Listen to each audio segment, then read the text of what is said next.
All right, here we go on a Wednesday, July 26th, 2023, also known as day one of the Green Bay Packers 2023 NFL season as they started training camp here today. And on today's podcast, we're going to be joined by Andy Herman, Pack-A-Day Podcast. We'll ask him about some of the pressing issues that the Green Bay Packers have going into this season. We'll also ask him about camp day one, practice one of the season.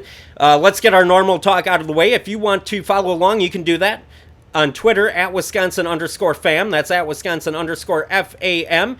Follow on TikTok as well. Just search for Wisconsin_family. And then YouTube, which is the main hub, which houses the program, youtube.com/at WisconsinFamily1. That's at WisconsinFamily, the number one. So before we get into the Packers, and it's going to be a Packer-centric show here today, as it should be on day one of training camp. I'm wearing my Jordan Love jersey, by the way. Took it out in public. I got one compliment. I'll take it. Jordan Love will take it. At any rate, before we jump into the Packers here with Andy Herman, just wanted to mention, big deal. Brewers got a win today, 3-0 over the Reds. Win 2 out of 3 in Milwaukee, and what a massive series. Huge. For two teams that are going to be in the race for the NL Central and for the playoffs, and maybe a wild card spot sneaking into the NL Central, depending on how the West shakes out. Just a big series win for the Brewers. They continue to, again, with not much offense. Tyrone Taylor hit a 2-run home run today. Craig Counsell pushing, a lot of this season has come down to Craig Counsell pushing the right buttons. Today, Taylor hadn't played in like a week. And they put him in, boom, 2-run home run. Guys stepping up, guys working together, good attitude. This offense, they're still not scoring a lot. 3 runs, but they're winning games. Pitching again great today, no runs. So 2 out of 3 against Cincinnati. That is a tremendous way. But the Brewers, you couldn't ask for a much better way to kick off the second half of the season. Outside of losing the home series to the Braves, which is one of the, they're one of the best teams in baseball. But that was more of just a guide as to where the Brewers are, and it just tells us what we already knew, that the Brewers need to go make some moves so they can compete with the big boys. All right, so we're going to transition into Green Bay Packer football here. Coming up, Andy Herman, Pack-A-Day Podcast here in the Wisconsin Family Podcast. Okay, joining us now on the Wisconsin Family Podcast, Andy Herman, Pack-A-Day Podcast. Andy, thank you for coming on today. I want to jump right into it with you here. So we've spent the past 3+ years speculating on Jordan Love and what he may or may not be. So I really don't want to get into speculation here. What I'd rather do is talk more in facts. And my question is, what does Jordan Love need to be in order for the Packers to have immediate and future success? That's a great question, and thanks so much for having me. I think it's a difficult question to answer in some capacity because certainly Packer fans have come to a certain standard of quarterback play in the NFL, just as Packer fans and with Aaron Rodgers and Brett Favre. So I think, certainly he doesn't have to be that in year one. I don't think he even has to be that as the be-all, end-all from when, his career is over. But I think a couple things. You're looking for a level of competence from Jordan, right? This is not a rookie quarterback. This is a quarterback in his season. He's had 3 years to learn behind Aaron. And I don't think anyone's expecting him to come in and be a top 10 quarterback in this league. But I think the hope is certainly that he's not a bottom 5, bottom 8 quarterback either. And that he certainly has some sort of floor that isn't too low and that he can come in and compete right away and hopefully help the Packers win some football games. But I think the bigger thing for Jordan through the course of this year is really just that consistent growth and improvement, right? This is going to be a learning curve for him. This is a true progression. He had those 3 seasons to learn, yes, but his first year as a rookie was a true redshirt COVID season, no training camp, no OTAs type season. Then he gets to be the backup. He gets to start against the Chiefs. And then last year, you see him come in against the Eagles. He plays a little bit, here and there. But this is his real opportunity to be the guy, the starter. And every defense in the league is going to throw the kitchen sink at him and see what he can handle. So it's going to be, there's going to be some bumps in the road. There's going to be a learning curve. But how does he handle that? How does he handle adversity? How does he handle his teammates? How does he pick them up when the team is down? How does he find ways to win in the NFL? And can that be a true consistent growth through the course of the season? I think usually as Packer fans, we're talking about the end of the season as like, all right, Green Bay needs to be playing their best football so they can be ready for January and February and hopefully making a run at a Super Bowl. I don't necessarily think that that's the case. If that were the case this year, and obviously I think they have every opportunity to be a playoff team potentially, but I don't think anyone's expecting like this crazy run. If that happens, that's a bonus. But what I want to see is, in that same vein, Green Bay and Jordan Love playing his best football at the end of this season, that he learned from some of those early mistakes, that he had that growth, and that he really looks like a legitimate starter moving forward for Green Bay towards, throughout this season, definitely towards the end of the season, and then hopefully beyond. So staying with Jordan Levin, one of the things that I love about you, Andy, is everyone can tell that you do your homework. So that being said, when you have an opinion on something, it carries a lot of weight to Thank me. you. So yeah, absolutely. My question to you, with that in mind, is, so you talk about Love and hoping that he is showing progress throughout the season. As we start to look at him, assuming that he plays even a decent amount in the preseason, what should Packer fans be looking for out of Jordan Love in the preseason to say, okay, well, he's on the right track? Yeah, I think you're looking at, just some of the mechanics. I think you're looking how he performs under center, some of his checks at the line of scrimmage. Preseason is not going to be the time where defenses are throwing the kitchen sink at him, right? It's a lot of vanilla stuff, cover 2, cover 3, cover 4, stuff that you are expecting to see, in a week-to-week basis in the NFL. So you're going to get a blitz here or there. You're going to have to diagnose it. But I think what you really want to see out of Jordan is him hitting the layups. It's not, if there is a player that he identifies down the field that's open, that he's hitting those throws, and it's not a contested catch because Jordan threw it behind him or over him or through, whatever that case may be. So I think it's really just him showing command of the offense, and which he's shown in training, even on day one of training camp, but certainly OTAs and mini camps as well. He looks like the guy. If you didn't know that this wasn't the starter, you would just have assumed it naturally, just based on how he does have command of that offense. But I think it's just kind of the consistencies and like the not forcing balls where they're not supposed to be, and just kind of taking taking the easy stuff when it's there, making the layups, and not making any sort of catastrophic mistakes. So in preseason, that's what I'm kind of looking for. And then once you get to the regular season, the calculus totally changes with how defenses are going to, sort of scheme against you. And then when that happens, it's like, all right, they're going to show different things. Like, how does he just adjust to that and overcome that? And does he, like, as a quarterback, you've got to have answers to the tests in like rapid pace, right? So you, like, when you're looking at a quarterback like Tom Brady, Drew Brees, Aaron Rodgers, so many times they know the answer to the test before they even ask the question, before they even blitz the guy from the right side. Those guys know, all right, yeah, that guy's blitzing from the right side, and they know where to go with the football. They're checking at the line of scrimmage. Like, do you know the answer of where to go with the ball if X happens, right? And whether that's 8-man, all out blitz, whether that's an 8-man coverage or anything in between, you got to know how to respond to that. Whether it's a zone, whether it's man, whether it's a mix of both, cover 2, 3, 4, 6, whatever it is, you've got to have the answers to the test. And I think that's what's going to be really important to Jordan in real time come the regular season, is how does he respond to all those different questions that are thrown at him? And is he prepared for that? And does he know the answers? Again, talking with Andy Herman here, Pack a Day Podcast. So I'll just lay it out there. First day of practice today. How did Jordan Love look? Yeah, ups and downs. Like I mentioned, he had complete command of the offense, looked like the starter. I thought intermediate passing was really, really good. He hit Romeo Doubs consistently over the middle of the field. Last throw of the day was his best throw, navigated the line of scrimmage, stepped up in the pocket, little drop the arm angle, sidearm kind of throw to hit through a window, to hit Samori Toure in stride on a big gain down the field. That was a really impressive play. But there's going to be some downs as well. And I thought this one was his deep ball throwing. Now, to be fair and to be clear, windy day. There was a lot of wind down the field, especially so that right outside of the Don Hudson Center where they're practicing, there's like, you get this sort of this windshield from the Hudson Center. And then like on the opposite side, it's like you get some of these swirling winds, and you can see it affect the punters, the kickers, and the quarterbacks from time to time. They're on the end where there were some winds. But four opportunities. He's got a ball to Luke Musgrave. Musgrave wins off the line of scrimmage, gains easy separation against Corey Ballantyne, has him beat, and Love underthrows it. And maybe Musgrave could have come back to the ball better and made a better opportunity at a contested catch. But Musgrave is open. That needs to be on him, and that needs to be a big completion.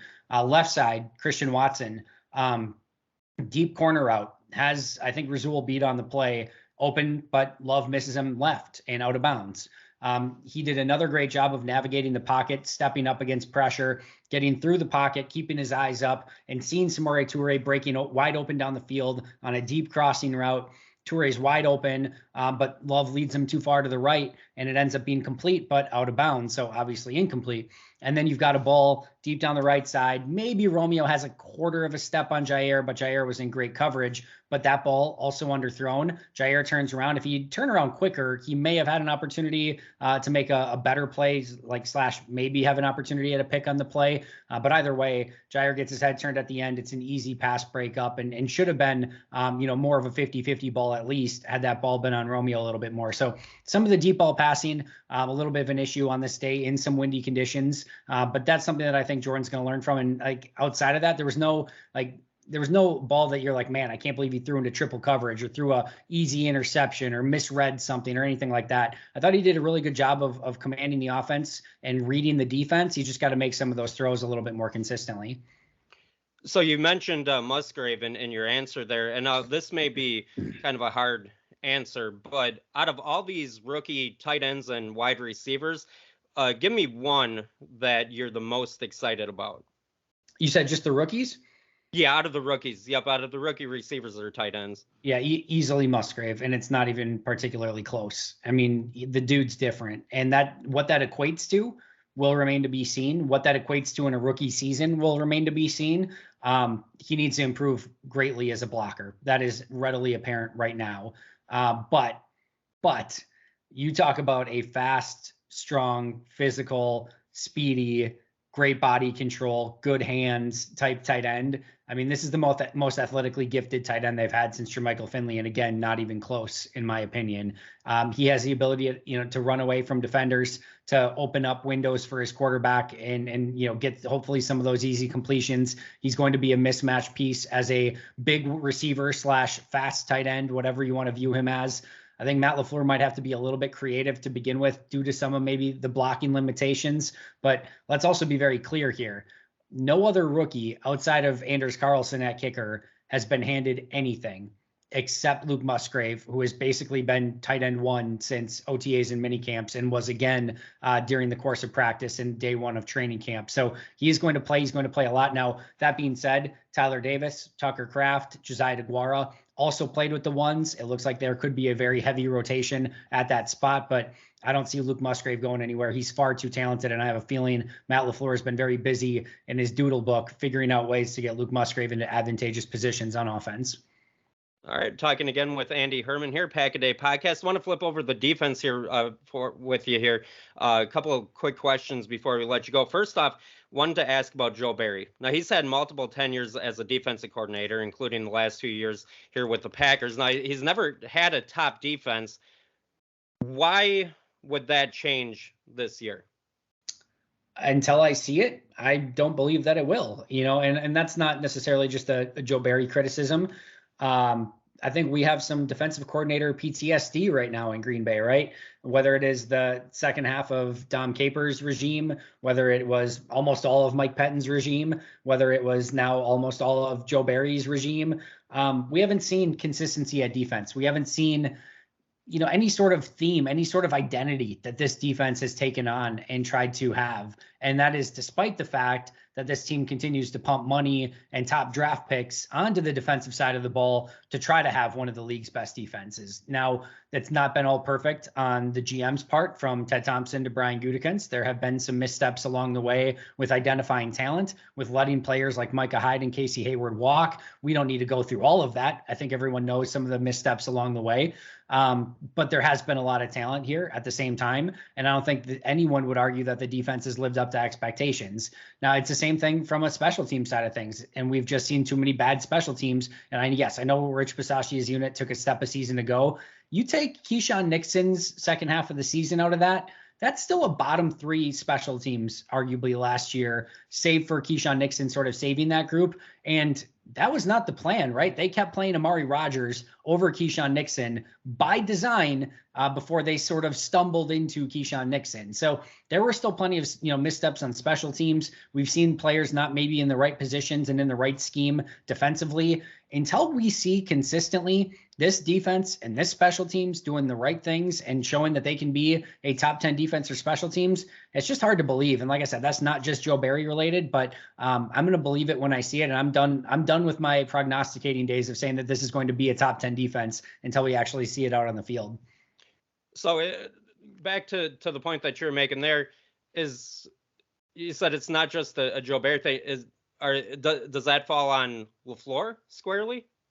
So, and what I mean from, I guess that side of things is that like it hasn't just been Barry, right? It's been, Mike Pettine's defense. It's been the end of the Dom Capers era. Like it's been some time now. That being said, I think it's sort of a little bit of column A, a little bit of column B, right? And what I mean by that is I think there's certainly plenty of blame to go around with Joe Barry. I thought, some of the defensive stuff, it didn't seem like, Joe Barry and Jerry Gray were always on the same page, with what they were trying to do in the defensive backfield last season. And now obviously Jerry Gray is gone. And then I think too, I don't know that you have had a perfect marriage of the players that Brian has acquired with the scheme that Joe wants to run. And I think that's such an important aspect that can go, overlooked from time to time and undervalued is you really have to match up the right players that you need with the system that your defensive coordinator and offensive coordinator, in this case, Matt LaFleur on the offensive side of the ball, are trying to run. And defensively, they need, if Joe Barry's going to run two high safeties and play, back and a little bit more conservative and say, hey, we're going to make you beat us down the field, which is very in vogue throughout the course of the NFL. All right, you better have some intimidating safeties that can come up and fill the lane in run defense. They don't really have that. You better have corners on the outside who really want to be involved in run defense. Last year with Stokes and somewhat Jair, they didn't really have that. And you better have some big physical defensive linemen up front. Sorry, there's a fly in here, but you need the big physical guys up front that need to be able to eat up blocks and free your fast inside linebackers like Devondre Campbell and Quay Walker. They got Clark and Slayton can be that a little bit, but Lowry wasn't that. Jerron Reed wasn't really that. Wyatt's not that. Colby Wooden's not that. Carl Brooks isn't that. So I think there is a little bit of a disconnect between talent and scheme. And ultimately, at the end of the day, I put that more on Joe Barry because I'm a believer that you cook with the ingredients that you are given. And it's up to Brian Gutekunst to do the shopping, and it's up to the coach to figure out what you can make with those ingredients. And you just can't say, well, I'm going to run two high safeties and this is what I'm going to do. If you don't have the guys to run that, you better start running something different. I think that's honestly when Matt LaFleur stepped in more towards the end of last season and started saying we need to be more aggressive. We need to play a little bit more physical press man coverage. We got to play to the talents and strengths of the players on this team. I think that's when you saw things turn around a little bit towards last year. So definitely something to keep an eye on defensively this year and just kind of what type of defense they're running with these players. All right. Andy Herman, Pack a Day Podcast, joining us here on the Wisconsin Family Podcast. Andy, appreciate you joining us. If you want to take a moment, just tell people how they can follow along with you on social media, get your stuff, YouTube, anywhere else they can find your work. Yeah, first of all, thanks so much for having me. I really appreciate that. You can follow me on Twitter at Andy Herman NFL. You can follow the podcast at Pack a Day Podcast. And of course, you can find the podcast on YouTube and wherever you get your favorite podcast as well, 365 days a year. All right. Andy Herman, Pack a Day Podcast, joining us. Andy, thanks again. We'll be right back here on the Wisconsin Family Podcast.